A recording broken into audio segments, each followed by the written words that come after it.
Okay, let's look at working out reactions for a UDL. So there's a uniformly distributed load on top of this beam. That's reaction A, that's reaction B. And let's say this time that it's 10 kilonewtons for every metre of beam. That's the strength of the UDL. And we know that the distance between RA and RB, the span of the beam, is 4 metres. First thing we'll do is we have to convert this UDL into a point load. So we've got 10 kilonewtons acting over 4 metres, gives us a total kilonewton load of 40 kilonewtons, if you like. It's the equivalent of 40 kilonewtons in total, because it's obviously 10 times 4. So when you're dealing with UDLs, when you've worked out the equivalent point load,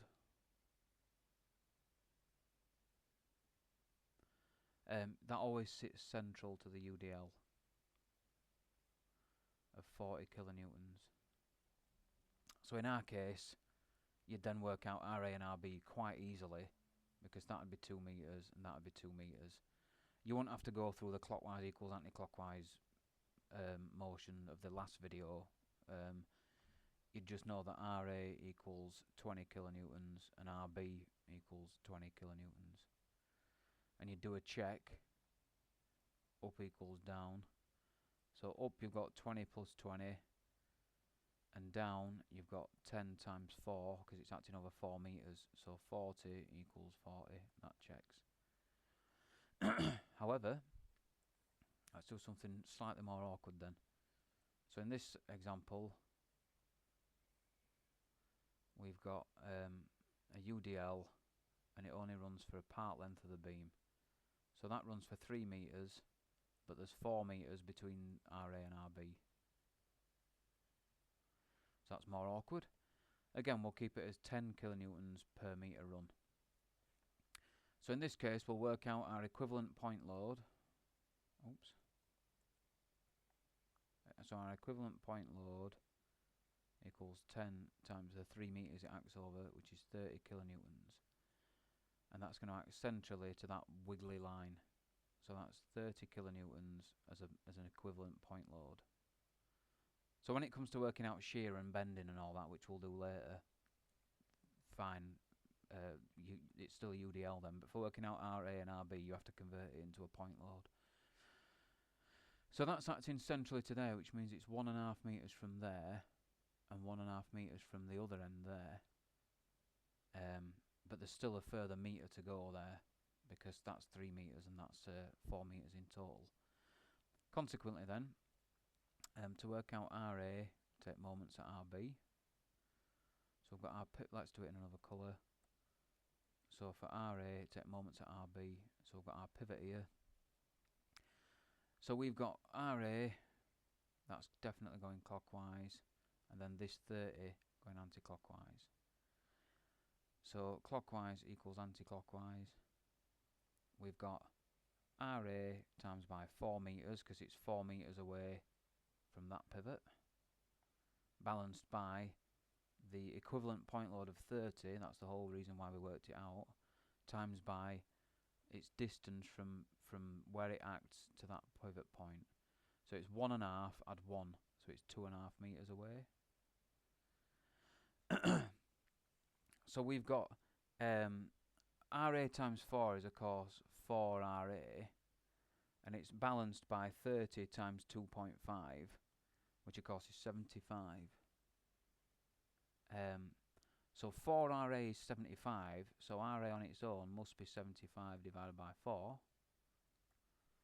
So 75, I'll do it on a calculator, 75 divided by 4 equals 18.75 kilonewtons. Let's work out RB, won't take long.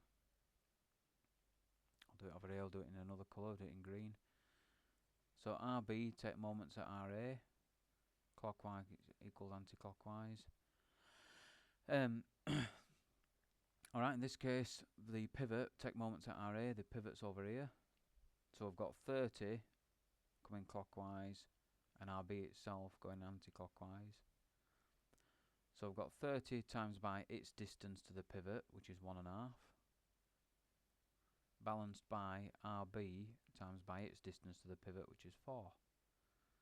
So 30 times 1.5 is 45 equals 4RB. So 45 over 4 equals RB. So 45 divided by 4 equals 11.25 kilonewtons. Let's do a check then. Up equals down. So up we've got 18.75, add on 11.25, has to balance 30 kilonewtons, because that's the UDL times 3. So it's 10 kilonewtons times 3 meters. 18.75 add 11.25 does indeed add 30, add up to 30. So 30 up balances with 30 down. So that's correct.